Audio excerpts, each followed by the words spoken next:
Hi అండి, hello అందరికీ. మీ channel monetization అయిందా అని ఒక సిస్టర్ కామెంట్ అయితే పెట్టారు. 1000 సబ్స్క్రైబర్లు రాగానే మానిటైజేషన్ అయిపోదు. 4000 గంటలు 10 మిలియన్ వ్యూస్ కంప్లీట్ అవ్వాలి. నా వీడియోస్కి అసలు వ్యూసే రావట్లేదు. వేలల్లో లైక్లు, లక్షల్లో వ్యూస్ రావాలి. సో దీన్ని బట్టి మీకు అర్థమయ్యే ఉంటుంది. ఇక వీడియోలోకి వెళ్తే చిక్కుడుకాయ ఆలు ఫ్రై చేశాను. చాలా రుచిగా ఉందండి. అన్నం అంతా కలుపుకోవడానికి చాలా బాగుంది. మరి దీని ప్రాసెస్ చూద్దామా?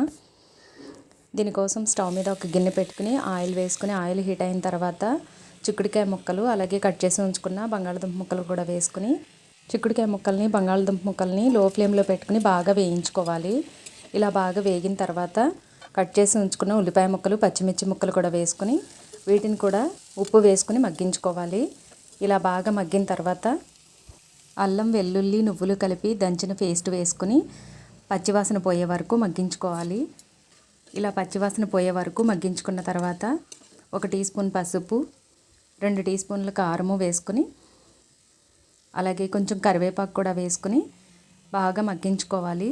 కారం అంతా ముక్కలకి పట్టేలా కలుపుకొని లో ఫ్లేమ్లో పెట్టుకుని ఒక 5 నిమిషాల పాటు మగ్గించుకోవాలి. ఇలా మగ్గిన తర్వాత స్టవ్ ఆఫ్ చేసుకుని సర్వ్ చేసుకోవడమే. చాలా రుచిగా ఉంటుందండి. అన్నం అంతా చాలా బాగా కలుస్తుంది. వీడియో నచ్చితే లైక్ చేయండి. అలాగే మన ఛానల్ని సబ్స్క్రైబ్ చేసుకోండి.